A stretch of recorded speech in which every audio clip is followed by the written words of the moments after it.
U-April athi usaphuma etoilet yamkhumbula loya muntu i-sidekick ebhoze lo wamnikeza ama-drugs kahle kahle.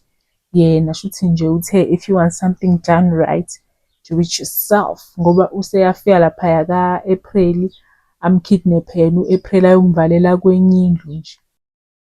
Abona umaka-April ukuthi ingane yakhe ayisekho futhi acabange shuthi ukuthi itena afike lapha kubo athi yabo le rodo lakho le-English seliqalile futhi lintshontshelana nomntanami. David, uyabona wena? Le rodo lakho lesilungu seliqalile futhi ukutshontshelana nomntanami. Simbona itena ukuthi unjani, hawe ma.